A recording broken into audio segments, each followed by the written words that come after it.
Vice Admiral Inaugural, Dr. G. Koduma, Mr. Michael Costa, Dr. Rishi John, Mr. Sujit Kumar, advisors and senior fellows of CPP.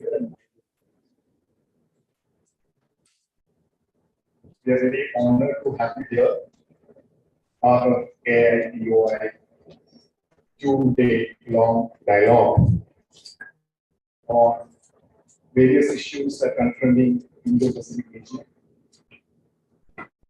and the main stakeholders in this architecture: Australia, India, the member countries of ASEAN are presented here. 21st century, Asian century, in the region of Indo-Pacific forms pivot to it. The region is witnessing renewed interest of major industrial powers. It is becoming a contestation point of various contending powers. In this context, the Indo-Pacific initiative is in the right direction. India, Australia, ASEAN taking lead to show the way of the international order. India, Australia, and member states of ASEAN share a strong relationship underpinned by ongoing cooperation across many areas of mutual interest. This cooperation includes the framework for security cooperation, regular dialogues involving ministers responsible for foreign, defense, and trade policy, and a broad range of senior officials meetings such as the defense policy talks, maritime dialogue, and Navy-to-Navy staff talks.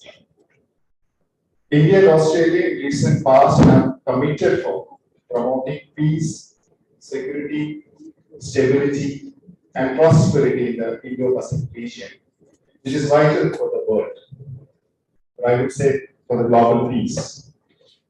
As two key Indo-Pacific countries, India and Australia have enduring interest in a free, open, inclusive, and rule-based Indo-Pacific region. Both countries have shared interest in ensuring freedom of navigation in the Indo-Pacific region and maintaining open, safe, and efficient sea lanes for transportation and communication. With a shared maritime geography and a deep and long-standing friendship, India and Australia are national partners to work towards realization of this shared vision. Both countries also share common concerns regarding the strategic, security, and environmental challenges in the Indo-Pacific maritime domain, including activities and actions in the maritime domain that are inconsistent with international law, particularly UNCLOS, including terrorism, piracy, drugs and arms smuggling, irregular migration, people smuggling, trafficking of human beings, poaching of marine species, narcotics trafficking, and illegal and unregulated fishing.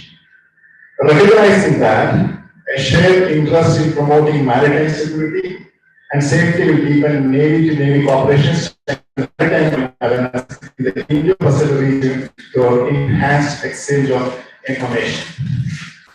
On 4th June 2020, during Leaders Virtual Summit, India and Australia announced Australia-India Comprehensive Strategic Partnership and agreed to work together bilaterally, regionally, and multilaterally, and in ministerial arrangements to support a regional architecture in line with their shared values and interests. One of the many initiatives under the strategic partnership, the India-Australia Joint Declaration on a shared vision for maritime cooperation in Indo-Pacific is a northward development and India-Australia Indo-Pacific Ocean Initiative Partnership. Let's say Australia-India Indo-Pacific Ocean Initiative Partnership, AI-IPOI, has emerged as the flagship program. It is supported by the Department of Foreign Trade, DFAT, Government of Australia. The AI-IPOI aligns with the other bilateral arrangements, including Australia-India Maritime and 2+2 dialogues, and with Australia's cooperation with ASEAN under its outlook of the Indo-Pacific. The AI-IPOI aims to help shape maritime cooperation in the Indo-Pacific region to support an open, inclusive, resilient, prosperous, and rule-based maritime order. In pursuit of that, the AI-IPOI nurtures cooperation under the IPOI and links with existing regional mechanisms and arrangements including ASEAN, the Indian Ocean Rim Association IORA, and the Pacific Islands Forum PIF. The AI-IPOI seeks to build a sense of community by creating new partnerships with like-minded countries spanning the large expanse of the Indo-Pacific. The AI-IPOI is resonating among Australian and Indian political leaders, policy makers, and is referred to in the statements and policy documents. Both sides have endorsed an inclusive approach to addressing the various challenges confronting the Indo-Pacific region. It is premised on the liberal theoretical vistas in which all stakeholders of the Indo-Pacific contribute to promote peace and stability in the region. Major security agendas for the region comprise of strategic, economic, ecological, and maritime dimensions. It also offers a potent development alternative to an otherwise highly skewed and dominant Indo-Pacific political strategic resource pivoting in the code and other related discussions.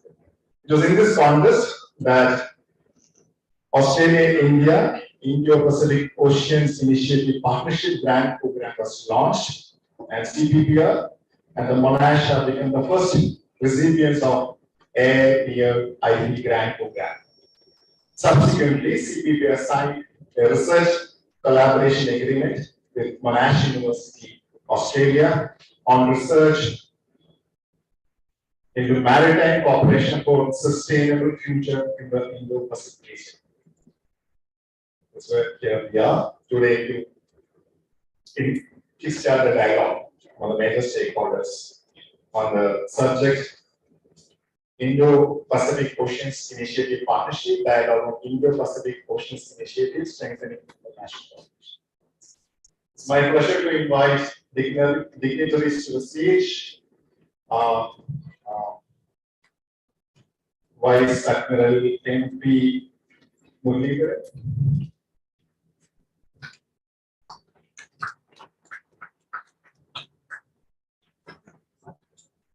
Professor Dr. G. Gopakumar.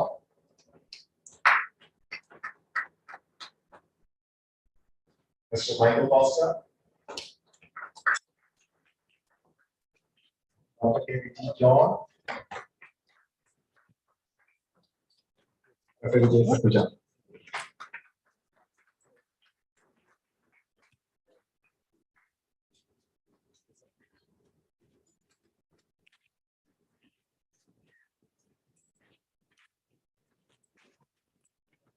I don't think many of you have an introduction about Vice Admiral MP Muralidharan. Vice Admiral MP Muralidharan, I met him a few years ago in one of the conferences, and we are discussing, debating this IPOI related matters the last many years. He's a distinguished fellow of CPPR and he has been a very supportive hand to all the initiatives of CPPR in the last many years. It's my pleasure and privilege to welcome him to this inaugural function. Vice Admiral MP Muralidharan.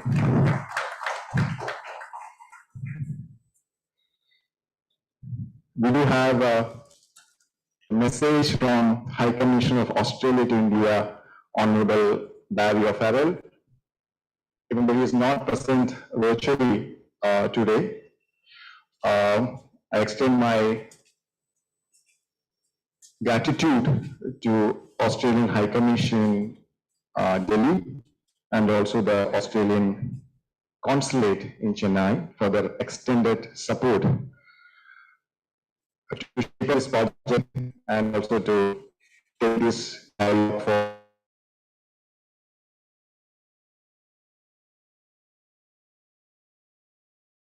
has joined as virtually. He is a member of parliament, Rajya Sabha from the state of Odisha.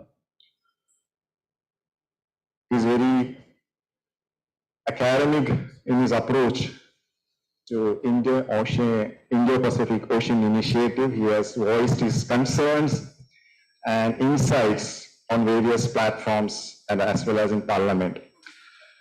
It's my pleasure to welcome Mr. Sujit Kumar to this inaugural function. He's joining virtually from Bhubaneswar. We are with us Professor Dr. G. Gopakumar. Dr. G. Gopakumar is with us the last 15 years since CPPR started. We have been 18 years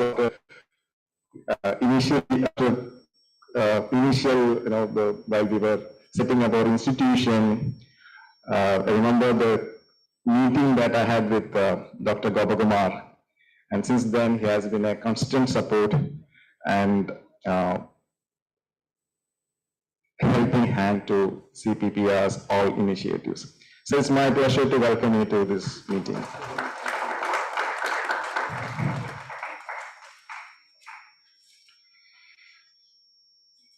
Mr. Michael Costa, Deputy Consul at the Consul General of Australia, Chennai, is with us to grace this occasion.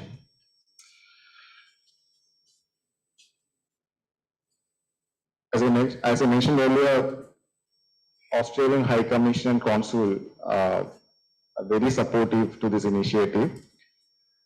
I also want to place this in record that the Consul General in Chennai, Australian Consul General in Chennai, Zara Kirli, is very supportive, and the consular team is also very supportive for the last many years in this initiative. I welcome Mr. Michael Costa to this inaugural ceremony. Today morning, the delegates had a visit to Kufo's campus and an interaction with the Fisheries University of Kerala.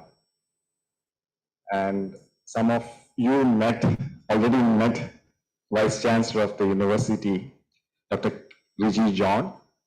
We had a very productive interaction today, and I'm sure the universities in the region will happy to collaborate with Kufos in the coming months. And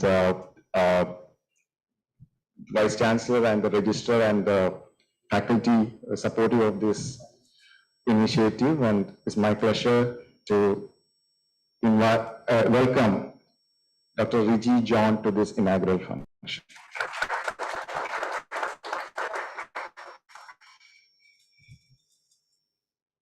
We have with us Dr. Vijay Shakuja, Distinguished Fellow of CPPR.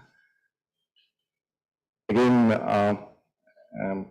I recall the meeting that I had with him when he was the Maritime Foundation Director back in 2014, if I'm not wrong. And that conversation, and in fact, become a catalyst to explore more into Indo-Pacific. At that time, that Indo-Pacific was not, that framework was not there, but the conversation was very enlightening. And I would also like to place it on record that this particular project is led by Dr. Vijay Sakuja. Our team members are supporting him, and researchers are also in my team. I'm sure they're learning a lot from his experience and expertise in this domain. It's my pleasure to welcome you, sir, to this inaugural function.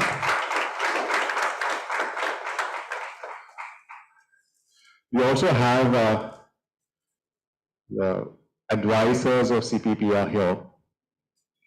I welcome all of them to this dialogue.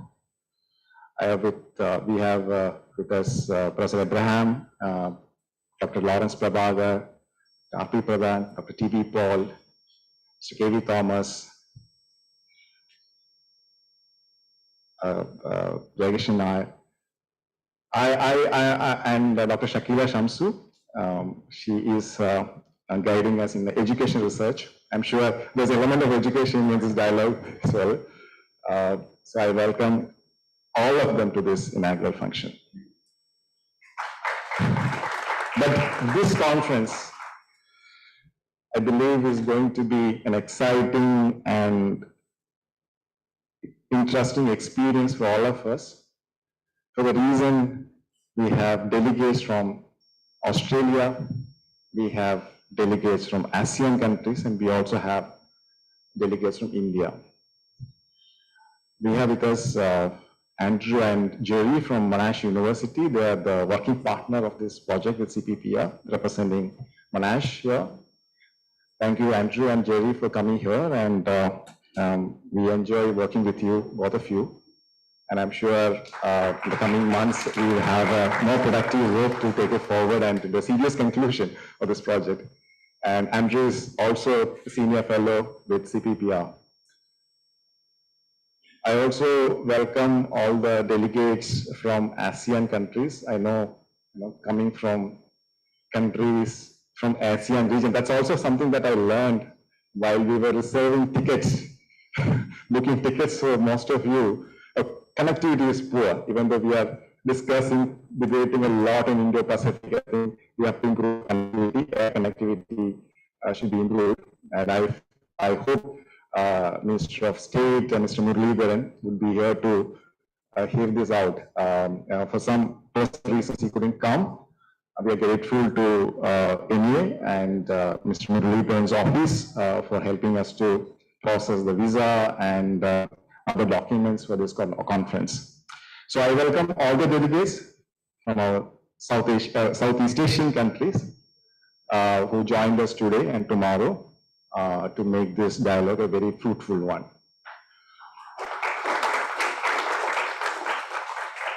We're also joined by scholars from different parts of the country online, and I welcome all of them. And we also have friends from media here, so I welcome media friends also. I think media plays an important role to share our thoughts on this. So I'm sure this is going to be an exciting conference, and I wish you all the best and pleasant stay in Kochi. Thank you.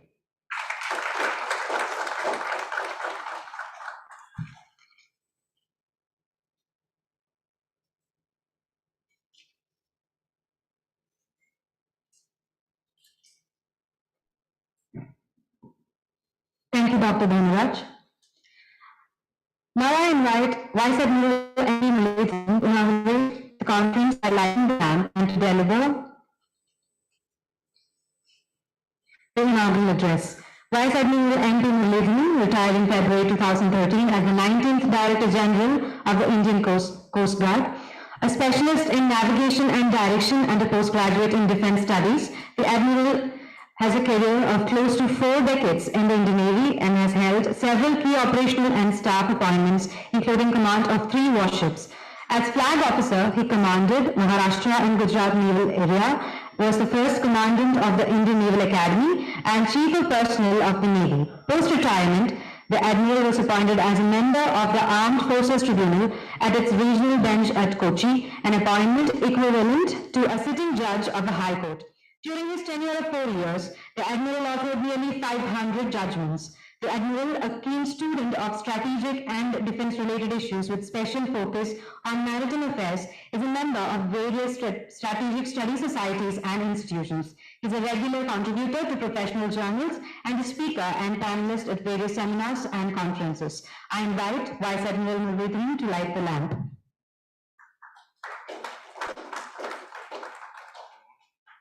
I request all the dignitaries please join Vice Admiral in lighting the lamp.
Good evening, everyone. At the outset, let me congratulate the Center for Public Policy Research in Monash University and thank the Department of Foreign Affairs and Trade of Australia for organizing this dialogue on a very topical subject of the Indo-Pacific Oceans Initiative, strengthening international cooperation. I'm indeed honored to have been invited for the inaugural session. In order to put things in the correct perspective, let me go back a little bit in history or in time. At the beginning of the 20th century, an eminent historian and scholar from India, Dr. Radhakrishnan Mukherjee, in his seminal work on Indian shipping, traced the history of maritime activities of Indians from historic times through and brought out that India was linked as well as influenced by all the major movements in the world which have influenced the history of mankind. In his view, and I quote, there was ample evidence to show that for a full 30 centuries, India stood out at the very heart of the old world and maintained their position as one of the foremost maritime countries. There was no lack of energy on the part of Indians of the old in utilizing the full opportunities presented by nature for the development of Indian maritime activity.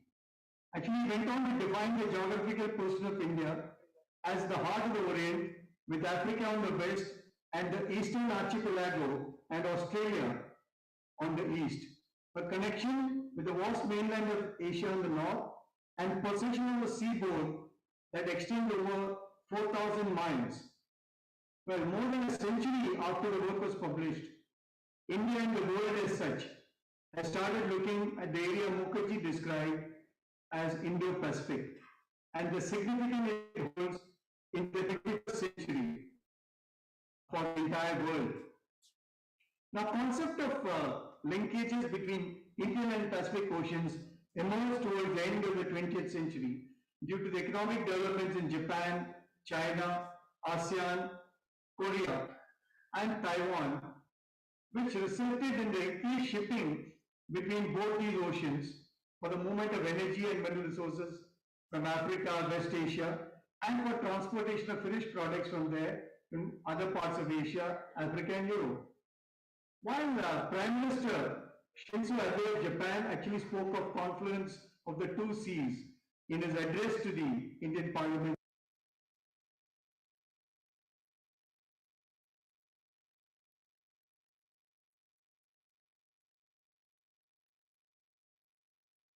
Indicating Indo-Pacific as a new theatre. Well, I need hardly tell this audience that Indo-Pacific today is a multicultural, multipolar region, accounting for nearly 60% of the world's GDP and about 65% of its population. It's also a major repository of marine resources, both living and non-living. Now, maritime trade and commerce through the region, including energy flows, is equally significant and is really virtually 60% of the global maritime trade. As far as India is concerned, while soon after hiatus in the maritime arena for about 3-4 centuries, soon after independence, we put in place a series of plans for development of maritime arena. And in fact, India had an aircraft carrier capable navy by 1961. Now there's an interesting link here with Australia, because our first aircraft carrier was the Vikrant, of which the sister ship Melbourne was with the Australian Navy. You know, both of us had Royal Naval connections. And personally, I had a very interesting link because while I was posted on board, serving on board the Vikrant, we had a joint exercise with the Australian New Zealand Navy, and both the Melbourne and Vikrant took part. So that's my linkage is going back. I think this is sometime in 1977 or 78, if I recollect correctly. Now, while subsequently, while the maritime initiatives got a slight, fell into the background as far as India is concerned, but the first decade of the 21st century once again saw India launching many initiatives in the maritime arena. Well, it received a real fillip and has been quoted often. While during the commissioning ceremony of the Mauritius Coast Guard ship Bilateral on the 12th of March 2015, when Indian Prime Minister Narendra Modi said, and I quote, "Today the world speaks of 21st century, driven by dynamism and the energy of Asia and the Pacific. The sea's force links of commerce, culture, and religion with our extended neighborhood across several millenniums. Our more recent history has focused our attention on our continental neighborhood, but India has been shaped in more ways by the seas around us. Today, 90% of our trade by volume and virtually 90% of our oil imports are through the sea. And we are also getting integrated globally. Our goal is to seek a climate of trust and transparency, respect for international maritime rules and norms by all countries, and sensitivity to each other's interests, peaceful resolution of maritime issues, and increase in maritime cooperation. We seek for the region the policy of Sagar, security and growth for all in the region. This theme was further expanded by the Prime Minister during the Shangri-La dialogue in Singapore in June 2018, when he said that humankind now looks to the rising east with the hope to see the promise of 21st century beholds for the whole world, because the destiny of the world will be deeply influenced by the course of developments in the Indo-Pacific region. Indo-Pacific is a natural region. It's a home to a vast array of global opportunities and challenges. India does not see Indo-Pacific as a strategy or as a club of limited members. We should all have equal access as a right under international law to use the common space on the sea and in the air that would require freedom of navigation, unlimited commerce, and peaceful settlement of disputes in accordance with international law. When we all agree to live by that code, our sea lanes will be pathways to prosperity and peace. Now we'll all be able to come together to prevent maritime crimes, preserve maritime ecology, protect against disasters, and prosper from blue economy. And he emphasized that India stands for an open and stable international trade regime. We support rule-based, open, balanced, and stable trade environments in the Indo-Pacific region, which lifts up all the nations on the tide of trade and investment. And our own engagement in the Indo-Pacific, from the shores of Africa to that of Americas, will be inclusive. We'll promote a democratic and rule-based international order in which all nations, small and large, thrive as equal and sovereign. We will work with others to keep our seas, space and airways free and open, and our nations secure from terrorism, our cyberspace free from disruption and conflict. This is how we wish ourselves and our partners to proceed in the vast region and beyond. Now, against this concept of Pacific, India proposed at the East Asia Summit in November 2019 at Bangkok, the Indo-Pacific Oceans Initiative, which we are going to discuss over the next 2 days, to manage, conserve, sustain and secure the maritime domain. Again, it was Prime Minister Modi during his address said that the world is passing through turbulent times. Terrorism, violent extremism has sharpened conflicts over resources and territory. International laws and rules, including those that govern maritime domain, such as UNCLOS, are under increasing strain. Transboundary challenges such as climate change, marine pollution, and unregulated excessive exploitation of resources are making our planet insecure.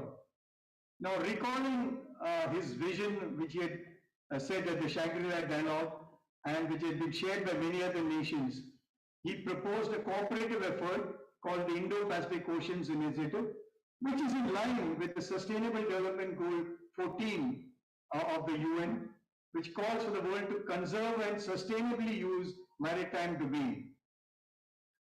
And he further said that we recognize the imperative for all states in the region and those with interest in it to work to safeguard the oceans, including from plastic litter, build capacity and share resources reduce disaster risk. And this would help the governments align better with public opinion, demanding cooperative solutions to global challenges. And he said that we are grateful to Australia for the positive outlook towards Indo-Pacific Oceans initiative.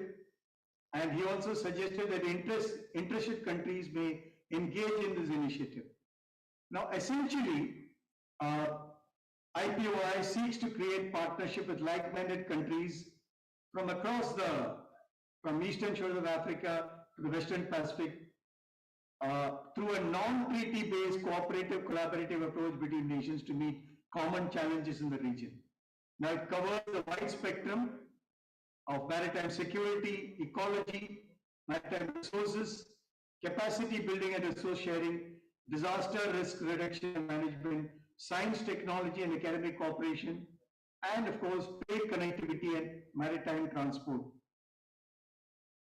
Now, an early step for progress of Indo-Pacific Oceans Initiative was the Australia-India Indo-Pacific Oceans Initiative Partnership as part of the Australia-India Comprehensive Strategic Partnership announced during the Leaders Virtual Summit in June 2020. Now, both India and Australia are committed to work together bilaterally, regionally and multilaterally in line with their shared vision and values. Now, this will, I'm sure, will help develop with all interested partners and we'll be able to progress on this initiative. Now, Australia is a lead partner in maritime ecology pillar and is looking to drive scientific collaboration and share the best practices across the Indo-Pacific on reducing marine pollution. It was envisaged that in the initial phase to generate ideas and bring all collaboratively to share expertise and resources. Therefore, this collaborative project jointly between Monash University, Melbourne and the Centre for Public Policy Research at Kochi, supported by the Department of Foreign Affairs and Trade of the Government of Australia, is a welcome and much needed step towards exploring maritime cooperation in the Indo-Pacific. Now, two key pillars of the IPOI, that's a trade connectivity and maritime transport, and maritime ecology, and of course the common binding factor for convergences or outlook and envisaged steps between ASEAN, Australia and India on the various aspects of IPOI are going to be looked at during this talk that we are having. At this juncture, let me recall that the UN adopted 17 Sustainable Development Goals in 2014 in order to safeguard our planet and to improve lives by 2030, of which goal 14 is focused on life below water and the need to conserve oceans, seas and marine resources.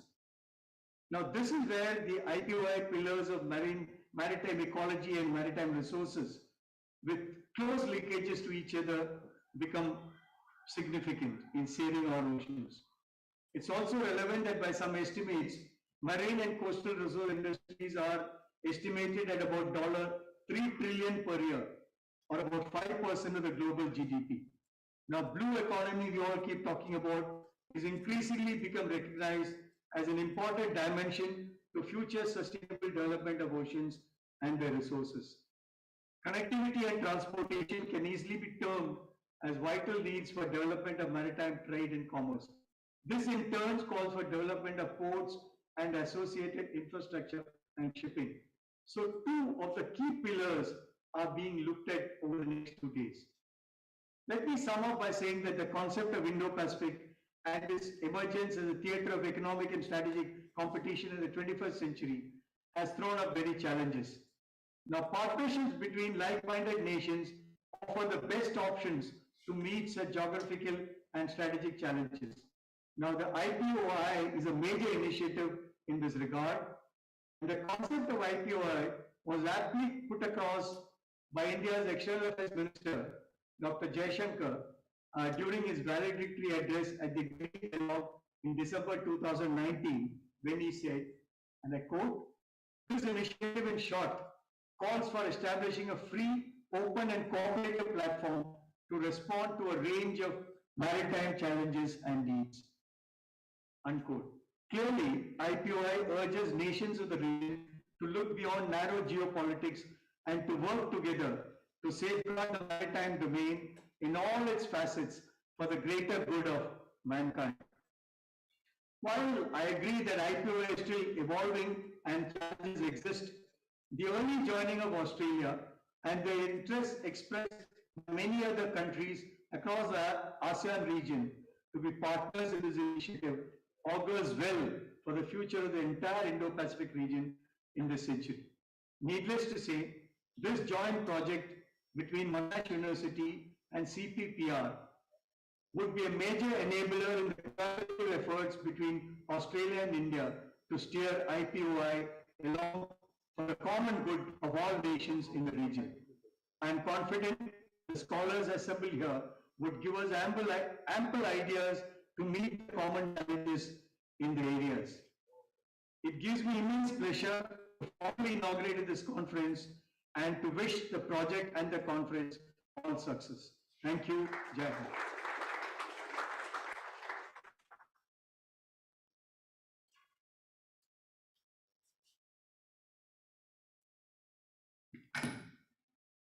Thank you, Vice Admiral, for doing the honors and setting the tone for the conference with your insightful words. The Australia's High Commissioner to India, Honorable Barry O'Farrell, has sent us his remarks on the conference. Mr. O'Farrell served in the Parliament of New South Wales from 1995 to 2015, including as the state's 43rd Premier between 2011 and 2014. As Premier, Mr. O'Farrell initiated and led annual trade missions to India to promote economic, cultural, and social links between the New South Wales and the state. As SW's Special Envoy in India and has made a significant contribution as the Deputy Chair of Australia-India Council Board.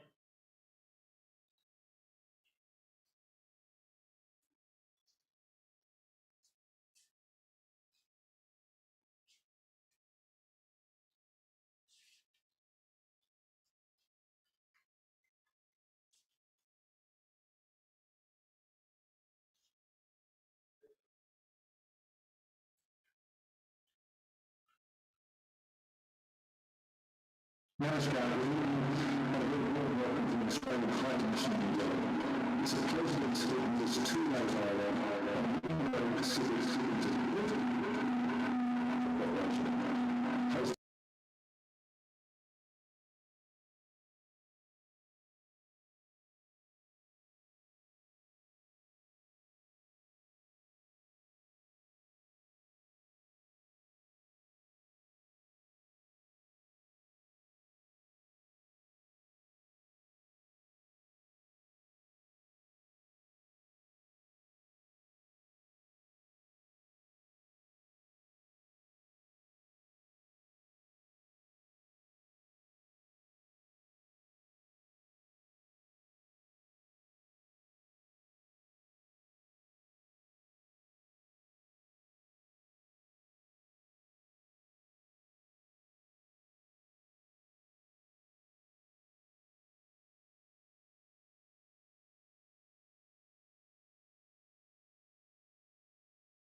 Thank you, High Commissioner, for your encouraging words. I would like to invite Sri Shrutit Kumar, Member of Parliament of India, who has joined us virtually to address the gathering. Sri Shrutit Kumar is a Rajya Sabha MP from the state of Odisha. He earlier served as the advisor in the rank of Chief Secretary to the Special Development Council of Government of Odisha and as the Special Secretary of Odisha State Planning Board. He was an Asia Pacific Leadership Fellow at the East West Center, Hawaii. He's also an engineer and lawyer and is currently practicing law at the Odisha High Court and Supreme Court of India. Hello. Am I audible?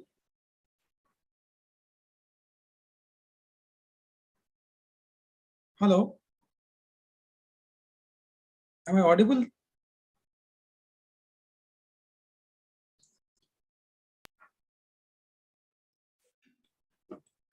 Good evening or good afternoon or good morning, as members and delegates have logged in from different parts of the world. Namaskar to one and all. At the outset, let me thank CPPR for inviting me to share my views on this very important dialogue on the Indo-Pacific Oceans Initiative and how this initiative is going to strengthen international cooperation, particularly the engagement between India and Australia, the two democratic nations. Distinguished guests, I could not hear a word of what His Excellency High Commissioner O'Farrell spoke because of network issues, and I could barely hear Vice Admiral Muralidharan. But as you all are aware of, the Indo-Pacific region is increasingly being viewed as a global center of gravity, both for its economic potential and also because of the security implications. Let me quote the elephant in the room. In recent years, uncertainty has heightened in the region because of China's not so peaceful rise and because of its territorial and expansionist agenda. Well, both Australia and India have been victims of China's belligerent behavior, really. Now, the Indo-Pacific is emerging as the new and expanded theater of great power contestations, particularly China and the US. India's strategic geographical location, right at the heart of the Indo-Pacific, and her maritime capabilities places India at a unique position to influence policies and initiatives in the Indo-Pacific. India had proposed an East Asia Summit and the Indo-Pacific Oceans Initiative in 2019, November 2019, which covered a wide spectrum of significant issues like maritime security, maritime resources, disaster management, science and technology cooperation, trade connectivity, and most importantly, maritime transport.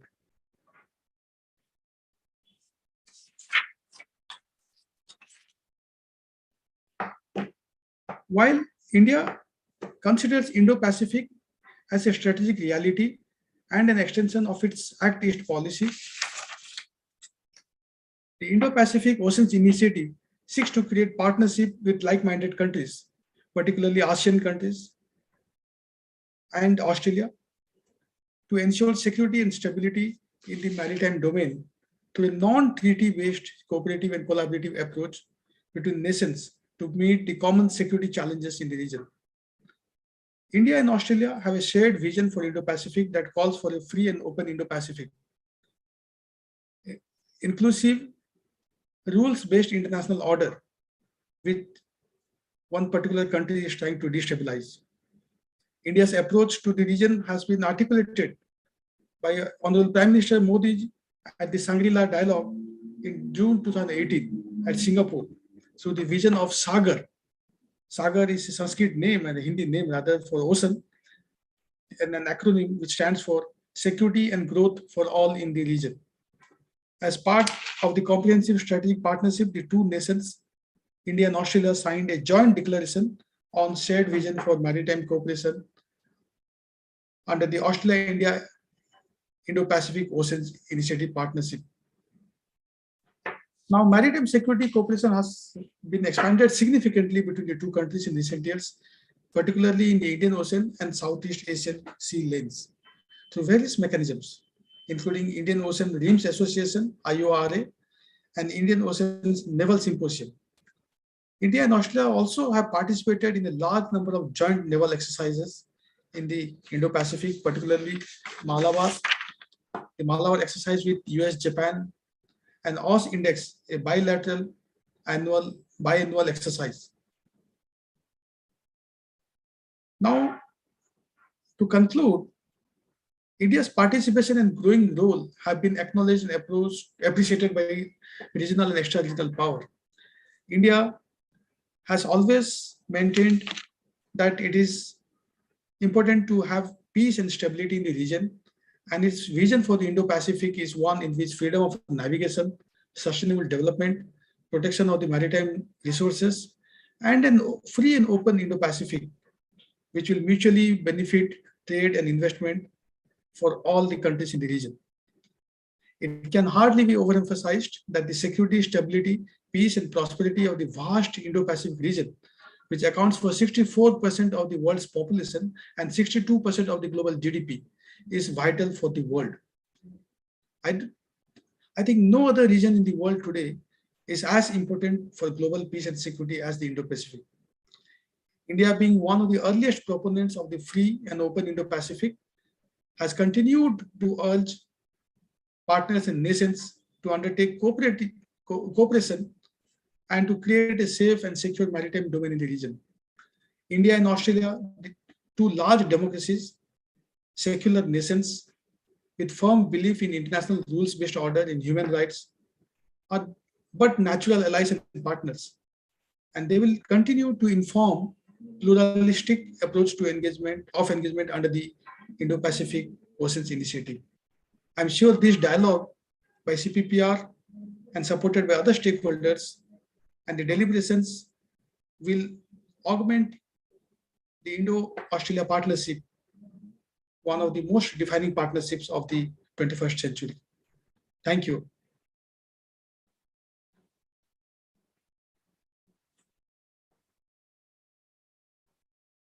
Now I invite Professor Dr. G. Gopakumar, advisor to CPPR, to deliver the keynote address. Professor Dr. G. Gopakumar is a former Vice Chancellor of the Central University of Kerala, Kasaragod. He was earlier Dean of Social Sciences and Professor and Head of the Department of Political Science at the University of Kerala, UGC Emeritus Fellow, ICSSR Senior Fellow. He also served as the Director General of the Institute of Parliamentary Affairs, Government of Kerala, and as Director, B.K. Krishna Menon Study Center for International Relations. Sir, please.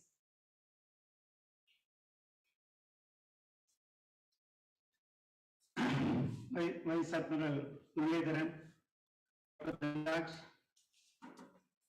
distinguished panelists, and dear friends. Let me at the outset share my thanks and happiness, and also my gratitude to Dr. Dhaniraj for inviting me for this very important discourse. Probably the one that was not introduced to me about me was that I was a senior fellow of the Australian Studies at South Asian Center at Monash University. I also opportunity to visit subsequently also in 2010, but in 2009 the situation was very bad because that was a time when allegedly Indian students were receiving attacks and beatings from Australian citizens. Unfortunately, that was a bad press given by the Indian media. Since I was working on multiculturalism, I found this also as another opportunity to understand further. And in my subsequent fellowship there, I have traveled in other cities, major cities like Sydney, Adelaide, Canberra, and found out that Australia happens to be one of the finest places for Indians to live in. So there are other problems for which the clash occurred. The media deliberately created the story, which in fact affected the higher education industry in Australia for a while. I don't want to enter the reasons for which they were attacked, but anyway, it was not ethnic oriented. It has nothing to do with any kind of origin. So that was not the problem that happened, because I had direct information, and subsequently I wrote countering articles against the media perception of what they had given, in English as well as in Malayalam newspapers. I will take another minute to explain one of my lovable experiences which I cannot forget, when I met a very senior professor of geography called Donald. He was around the 90 when I met him at retired from Australian National University. He was fond of meeting me since I was coming from India. While he was serving tea at his residence to me with his shaking hands, he smiled at me and said, "Dr. Kumar, can you explain to me what exactly is the glue that keeps your country united?" So being a social scientist and a political scientist, I did not hesitate any moment to say the nature of India's multiculturalism and secular rhetoric, those things. He said, "I accept all those points, but beyond that, there is something very unique that keeps the country united." I paused for a while and then he said, "It is the spirituality that keeps your country united." And he explained further, he was so thorough about India and Kerala even. He quoted how people visit Velangani Shrine, Shabarimala, and other places of worship in India. And they do it periodically, but this has been continuing for generations to generations, and as a result of which, a kind of a secular feeling and understanding by the society who visits those places, and thereby pilgrimage happens to be an opportunity for expanding civic understanding. This was an exclusive, wonderful argument he made.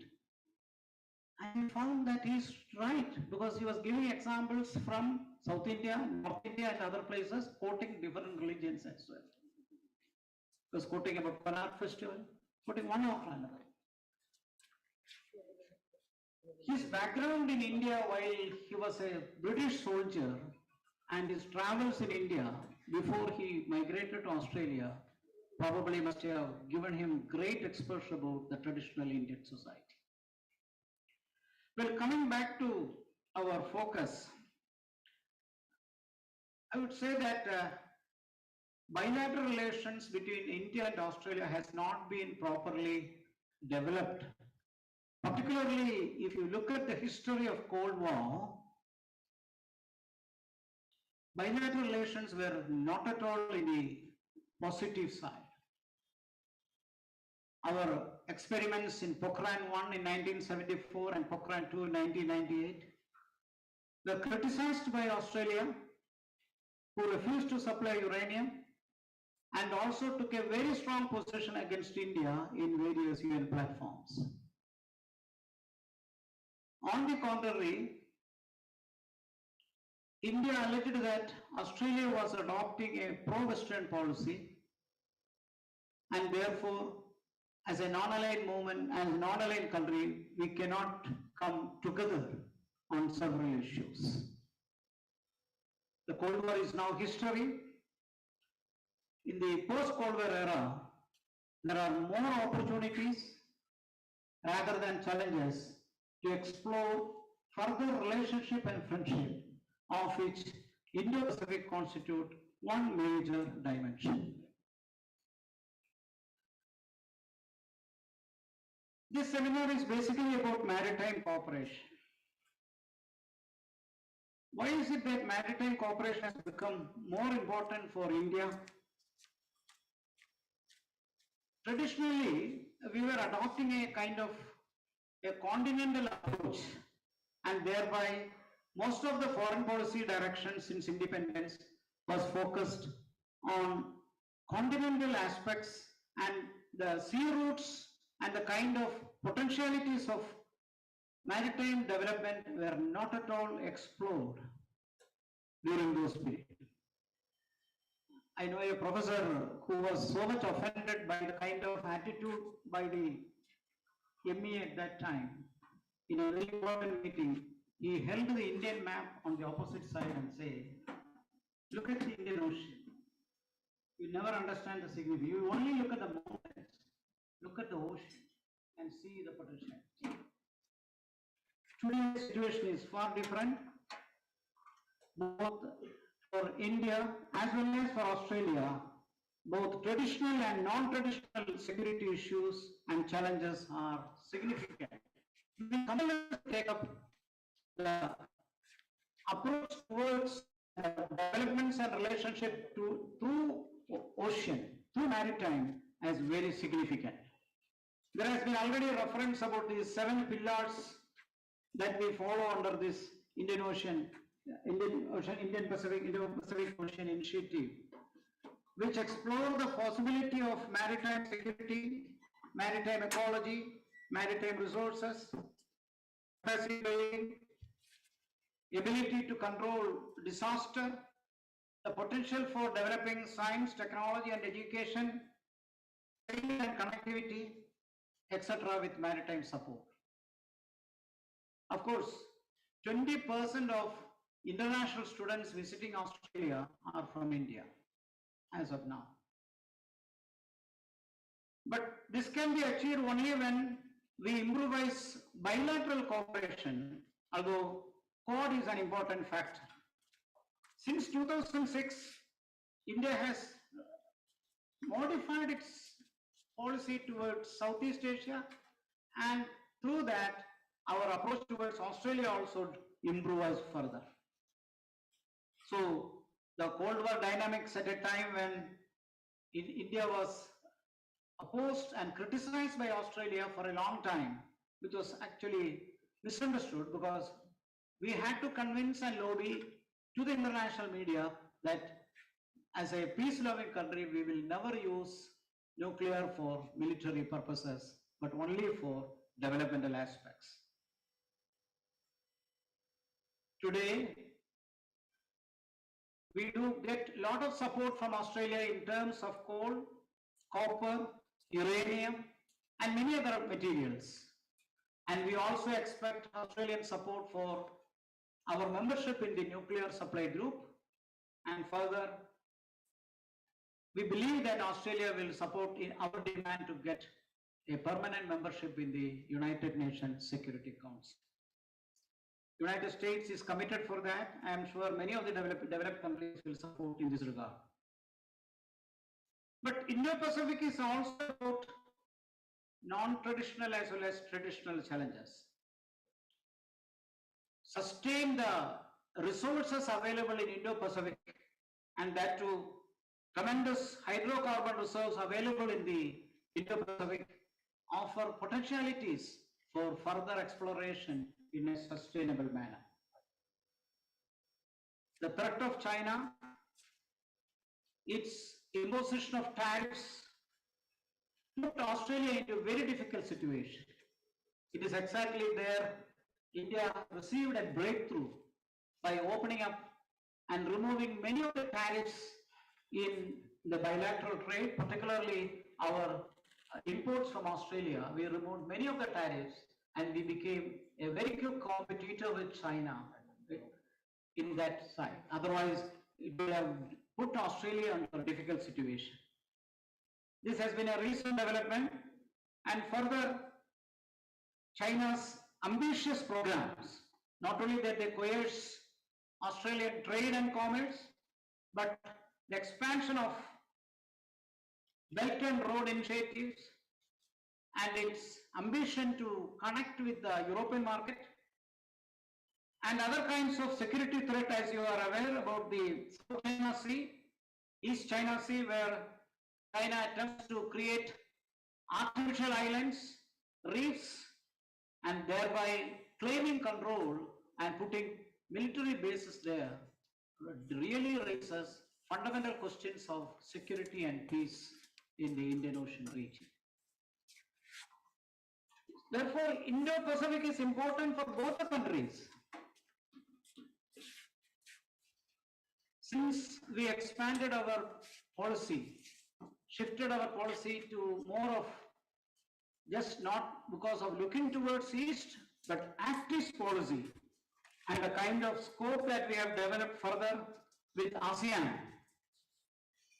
Now, both Australia and India realizes the significance of connecting with Southeast Asia and further developing with blue economy and how this can further improvise the economy of both the countries. Of course, not very much, but can also grow in future countries like Indonesia and even for maritime security and for conducting trade. As I mentioned, 9 out of 10 countries where in the Pacific region where Australia is conducting trade. So depends upon how peaceful the maritime relations are. So for Australia, it is more than India, maritime cooperation and maritime security is significant. Until the end of Cold War, we never looked seriously towards Southeast Asia or towards Indo-Pacific, although occasional quotations, citations were there. Now there is a kind of a thorough change, and this has brought both the countries together.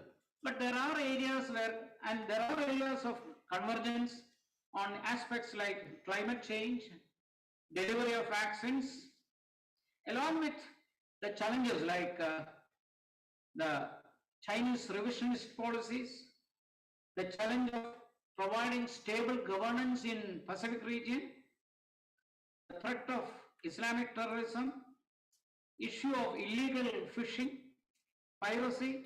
So all these aspects, both the countries have to take seriously, and along with that, we have structured the Quad, the Quadrilateral Security Alliance, and further, Australia, United Kingdom, and United States has brought in the AUKUS. So ASEAN, AUKUS, Quad, all these besides bilateral relations, I think they are complementary in nature and not contradictory. But there are, at the same time, there are non-traditional threats in this area. Between the two countries, we do expect a high volume of bilateral trade of not less than 60 billion. And definitely we do export pharmaceuticals, textiles, in addition to many other materials, diamonds, and further the flow of Indian students to Australian colleges and universities. And the free trade that we have opened up, I think that is where India has brought a great opportunity. Not only United States, India, Australia and Japan are democracies with free market approach. And with that kind of a pluralist multicultural character, I think improvement of economy is possible for all these nations, but I think we should also focus upon strengthening bilateral relationship between these two countries. So free trade and sustainable use of maritime resources is important. Why do we revive bilateral relations is because why I have repeatedly addressed the point of bilateralism. Our experience in the recent past, particularly last 30 years, from unipolarism, world moved a little towards multipolarism and then fell. We do have a weak multilateral system now. So world is not purely multipolar.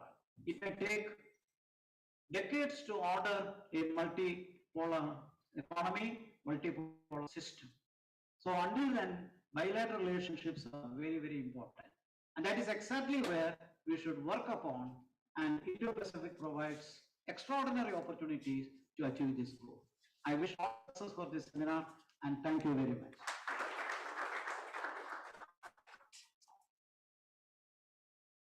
Thank you, Professor, for your insightful words.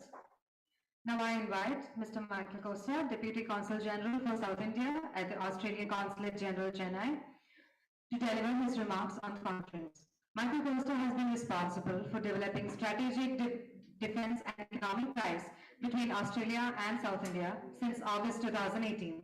Mr. Costa brings 11 plus years of experience working with the government as a policymaker, economist, and humanitarian professional. In Canberra, Mr. Costa worked to strengthen the bilateral relationship with India, Afghanistan, Papua New Guinea, across 3 departments: the Department of Foreign Affairs and Trade, Department of Prime Minister and Cabinet, and the former Australian Agency for International Development. So please.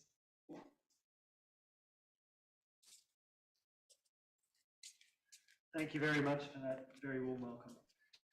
Distinguished guests on the dais, those joining us virtually, our visiting scholars of the Indo-Pacific Oceans Initiative, colleagues from the Centre for Public Policy Research, and of course Monash University, ladies and gentlemen, namaskaram and a very good evening to you all. It is just such a pleasure to actually be here today in person after 2 years of doing a lot of events virtually, and especially to inaugurate this dialogue on the Indo-Pacific Oceans Initiative focused on strengthening international cooperation. You've already heard from the Australian High Commissioner, the Honourable Barry O'Farrell, and other speakers about this, the importance of the dialogue, as well as the Indo-Pacific region is completely central to our shared security and prosperity. Today I want to talk a little bit about what Australia plans to build on as part of the bilateral, multilateral and minilateral mechanisms that already exist to enhance our engagement with India and also enhance our engagement with our partner and friends across the region. Cooperation between Australia and India has grown remarkably at a remarkable pace in recent years. In 2020, obviously Australia and India elevated our ties to a comprehensive strategic partnership. And last month, Prime Ministers Modi and Morrison held a virtual summit to take stock of progress and build out further the bilateral architecture. This included a commitment to hold annual summits, and Australia is only one of 3 countries with such arrangements with India. And in the same year that India celebrates 75 years of independence, Australia has announced a package of bilateral and regional initiatives worth more than 280 million Australian dollars, or 1,500 crore rupees. This is our largest ever investment in Australia-India ties. And Australia and India are now not only top-tier partners, we really are trusted friends. Now, as our bilateral relationship deepens, so too it is only natural that we begin to work together with others in the region. In February this year, the Australian government announced 3 packages of initiatives to deepen engagement in the Northeast Indian Ocean, and this would also have benefits for the broader region. This comprises the Bay of Bengal Maritime Partnership, the Bay of Bengal Trade and Energy Partnership, and a Bay of Bengal Connectivity Partnership. The first, the Bay of Bengal Maritime Partnership, will improve maritime domain awareness, disaster preparedness, and intelligence sharing in the Northeast Indian Ocean. It comprises 2 initiatives. One that will boost our existing maritime cooperation in the region by helping establish a maritime disaster centre in Sri Lanka. This large investment of new resources demonstrates our commitment to Sri Lanka as a key partner in the Indian Ocean region. In time, the centre will support the region's capacity to respond to maritime incidents and coordinate requests for assistance. 2, we will fund additional secondees and capacity building workshops at the Indian Ocean Region Information Fusion Centre. This effort will continue to build the maritime domain awareness regional countries, including but not limited to Sri Lanka, Bangladesh, Maldives and Indonesia. This work will also support the implementation of the Fusion Centre's MOU with the Indian Ocean Rim Association and strengthen links between India's Fusion Centre and other information fusion centres across the region. The next package is the Bay of Bengal Trade and Energy Partnership, which includes several elements. The first is a new South Asian liquefied natural gas partnership. The Australian government is backing the LNG trade and investment potential between Australia, India and Bangladesh through this initiative, facilitating relationships and knowledge needed to build the LNG supply chain between participating countries. Secondly, Australia is investing in key resources in the energy sectors by building links between Australia with the resources of mining equipment technology services sectors in South Asia. A substantial part of this includes efforts in Australia to improve the understanding among our companies of the opportunities in South Asia. A third part of the package is an increase in support for the Bay of Bengal initiative for multi-sectoral technical and economic cooperation. This will involve thematic studies on regional integration and other economic challenges, bringing in Australian experts and participants. The last part of the package involves Australian investment in bilateral data and digital service project with Bangladesh to harness the growing digital sector. Under this, we'll investigate how to improve digital service delivery with Bangladesh and beyond, and then work to integrate our expertise to improve governance, support growth, and reduce. The third package is the Bay of Bengal Connectivity Partnership. This will expand the commercially focused Australia-India Infrastructure Forum into a regional initiative covering other Southeast Asian countries from 24 to 25. The forum will match project opportunities with investors to facilitate new two-way investment in infrastructure, share regulatory experience and expertise, and enhance business relationships. And finally, the last part of that major initiative sits slightly outside the three Bay of Bengal packages, but demonstrates our commitment to a strategically significant state in the Indian Ocean region. And that is, we plan to establish a High Commission in the Maldives in 2023 to strengthen our ties with this young democracy. We join only a few other countries with permanent diplomatic presence in the Maldives, among them our Quad partners and China. Our presence will build on existing shared interests, including on maritime security, combating transnational crime, and collaboration on climate change and the blue economy. And we'll continue to seek to lift trade, investment, and people-to-people ties across the region. So it's clear that we cannot build a regional order that protects our shared interests alone. We intend to refine and implement these initiatives in the spirit of partnership, adapting and responding to the needs of our partners, and we hope to continue bringing in other like-minded countries. Crucially, we will look to work with India, the region's natural leader, as a key partner in delivering these initiatives. And we look to local think tanks, academic and research institutions such as yourselves to continue feeding us insights and ideas to ensure our engagement delivers on the potential of the region.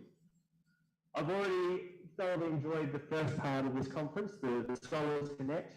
You've already shared some great ideas, and I truly wish you the very best for a successful two-day conference, a productive conference, one that will have great outcomes and help inform and strengthen a cooperation in the region so we can better ensure a safe, secure and prosperous future for us all. So thank you very much, and I wish you the very best.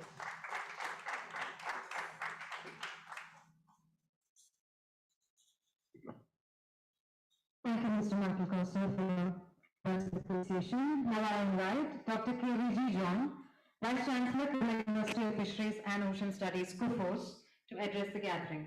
Dr. A.G. John started his academic career in 1990 as Assistant Professor in the Fisheries College and Research Institute, Thoothukudi, under Tamil Nadu Veterinary and Animal Science University, which later on came under the new Tamil Nadu Dr. J. Lalita Fisheries University. He has been actively involved in teaching, research and extension for the past 29 years and served as Professor in the Department of Agriculture, Head, Department of Fish Pathology and Health Management, and Chair, School of Aquaculture in Tamil Nadu, Dr. J. Lalita Fisheries University. Please, sir.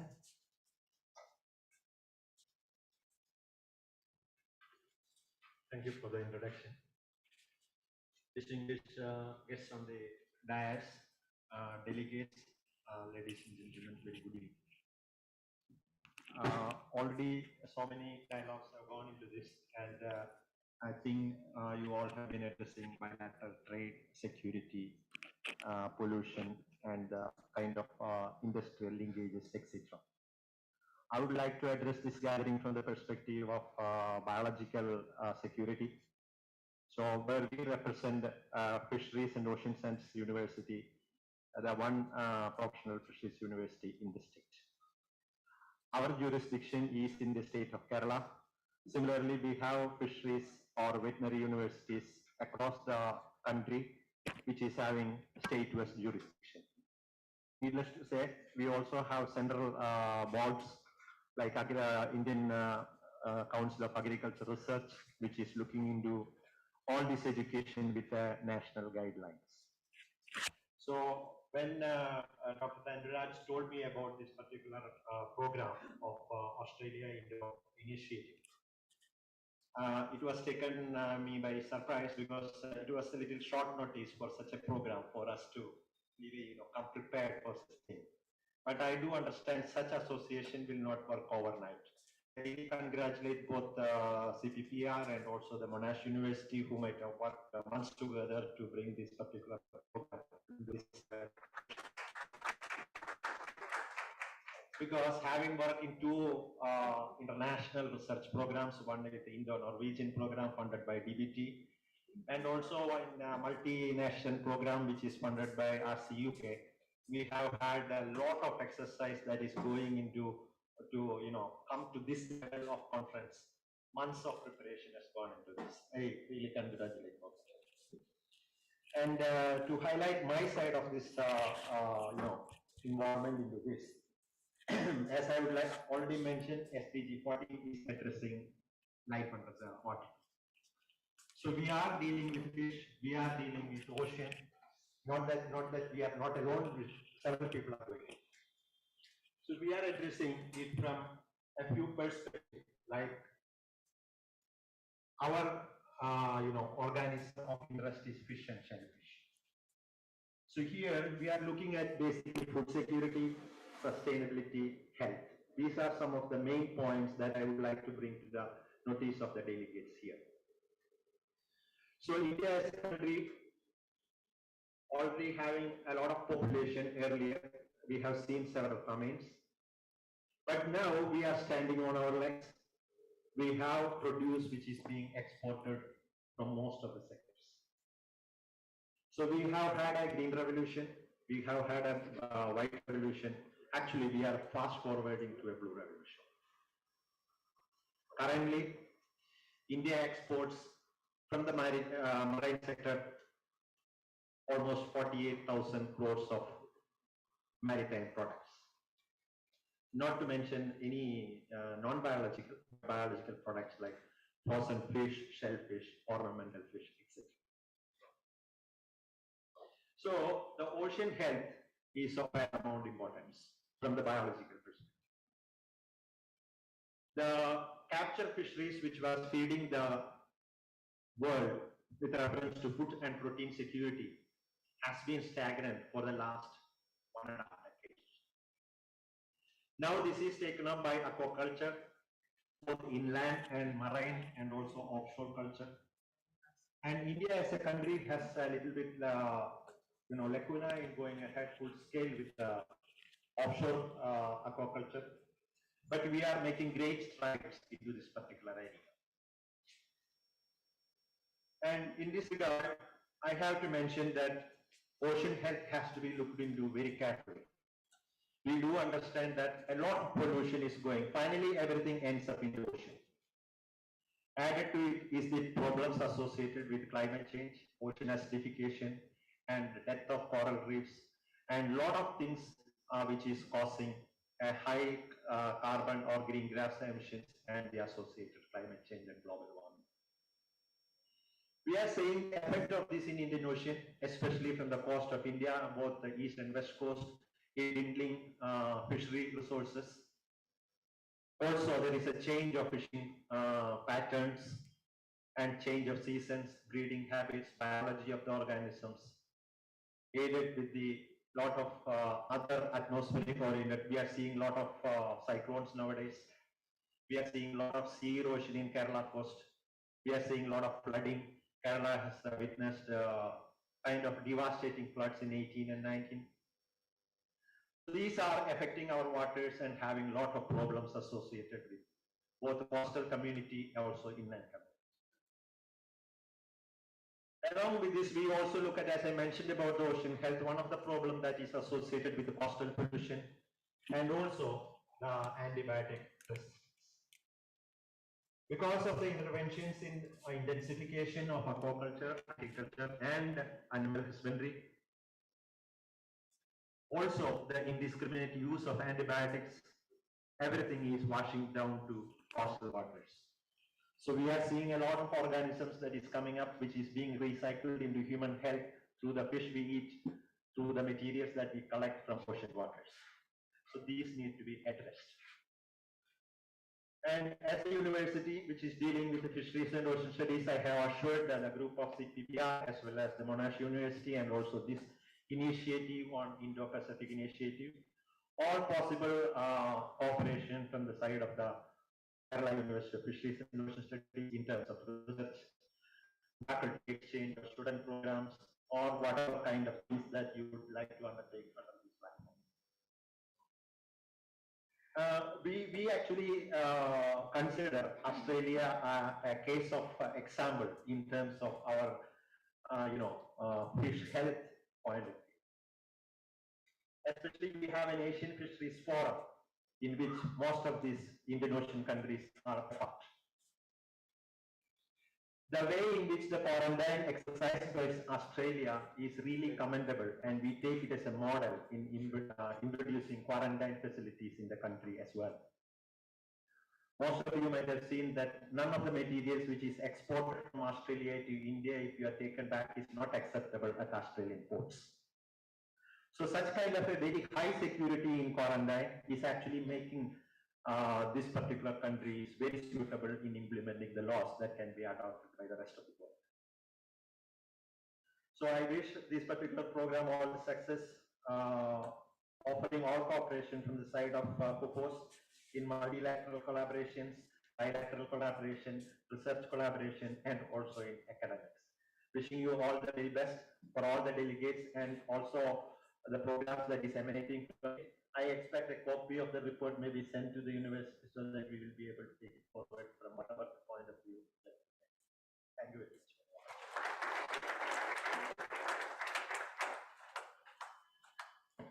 Thank you, Dr. John. Now I invite Dr. Vijay Sakhuja, Honorary Distinguished Fellow at CPPR, to announce and brief about the task force on AI-IPOI.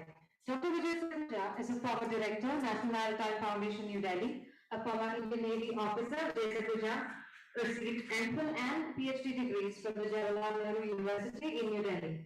He has published over 40 books, edited volumes and monographs, and specializes in issues of national security and public policy, particularly in the context of ocean affairs, geopolitics, climate change, Arctic, blue economy, and the fourth industrial revolution technologies. Sir, please.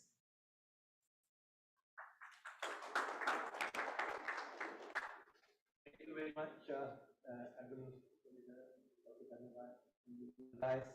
Well, we are towards the end, and I don't want to get into a long speech or something, but my task is much simpler. I got a prepared text from the organizers. It's much easier for me. So they saved my day. All right. And today we are talking about Australia, India, Indo-Pacific Oceans Initiative Partnership. AI-IPOI goes on. Difficult. And in the Pacific part where I've lived, you would call it alphabet soup. And here in the curry part of it, we can call it alphabet curry. And you said about the confluence.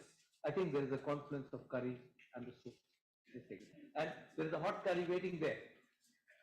8 o'clock past, everybody is hungry, so we'll go for that. Suffice to say, having said that, the entire process of CPPR and Monash engaging it also requires a certain framework in which we proceed further beyond what we've done today or what we'll be doing tomorrow. And both institutions decided there is a task force. And that's what it is. I have some, there's some lots of details about it, but I'll, share with you in terms of salient issues to give you an idea. There'll be opportunities for many of us to contribute to this whole project, which has its, I would suggest that it has got a long shelf life. So we will be party and will be party to this, if I may use the word academic crime or policy crime. Well, they're going to be, the task force will have a chairman and 9 members, and they'll hold honorary position. The 9 members will be nominated by both CPPR and Monash. In the first year, being the host for the first one, they'll take the lead. 5 of them come from there, and the chair also for this particular task force will be from CPPR. There are lots of objectives which are there in terms of collaboration, linkages, and I think it's pretty exhaustive kind of a document that I have before me in terms of our engagement. I see lots of opportunities, lots of engagement which will emerge out of this discussion. Well, I just want to put out who will be potential members, chairs, we have decided. Former Indian ambassadors or consul generals to Australia and vice versa. They've been given this task of leading this task force. Representatives of the India-Australia business chambers. We're going to have think tanks. We're going to have scholars. We're going to have science and technology experts, retired defense officials and officers, security experts, ecologists, and environmentalists. I think that's a very, very important one. And reputed and experienced journalists, including senior media correspondents. So media also has a very, very important role.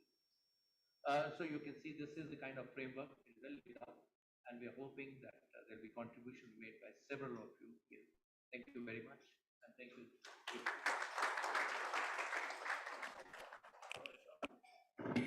Thank you, Dr. Vijay Sakuja. We've almost ended the inaugural ceremony. I would like to invite Mr. Prashant Jaina, Senior Officer Operations at CPPR, to propose the vote of thanks.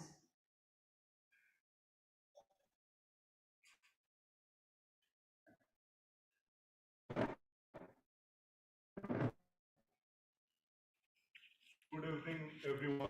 At CPPR, we are today for this conference, Australia, India, Indo-Pacific Ocean Initiative Partnership Dialogue on Indo-Pacific Oceans Initiative, strengthening international cooperation organized by CPPR Kochi in collaboration with Monash University with support from Department of Foreign Affairs and Trade, Australia.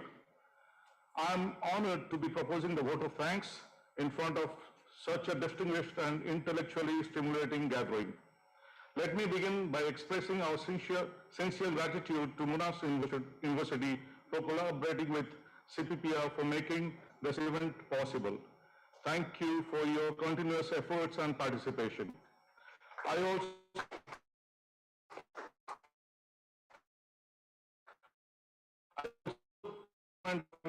of supporting this initiative.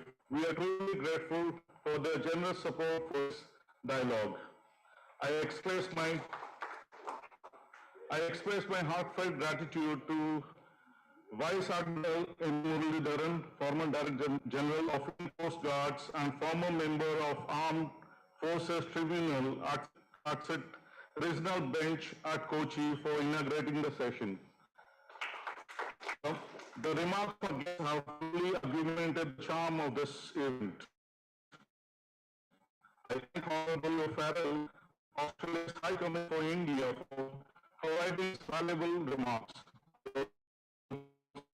So,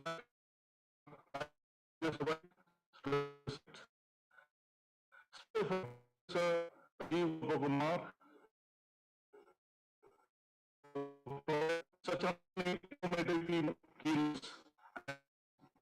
Also express our gratitude to Consul General of South India, the Australian Consulate General Chennai, for enriching the session with his remarks. Thank you, Dr. K. Rijijo, Chancellor Kerry University of Fisheries and Ocean Studies, being a part of this session and providing your remarks. I thank Dr. Vijay Sakuja on this for announcing the task force and bringing about the same. My heartfelt gratitude to Dr. V.K. Thomas, Senator of CPPR in Internal Security and Extremism, for moderating the IPOI Scholars Connect Roundtable in the afternoon. Finally, I thank our media for support. Thank you all, and please kindly join us for the dinner. Thank you.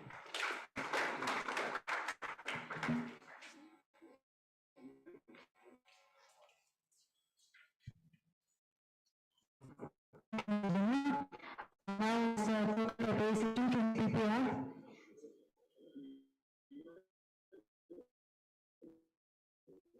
And by this year.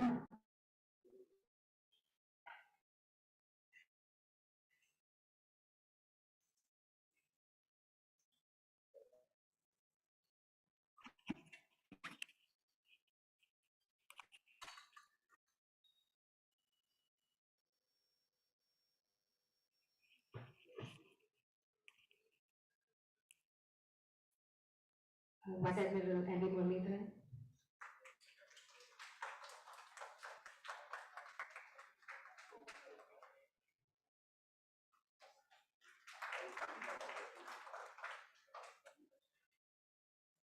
Professor Dr. G. Gopakumar.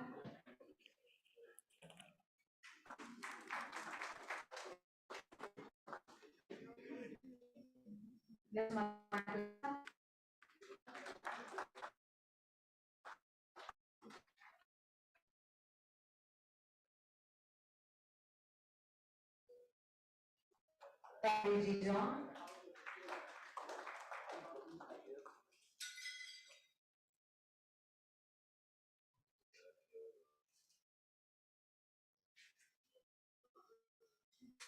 Last but not least,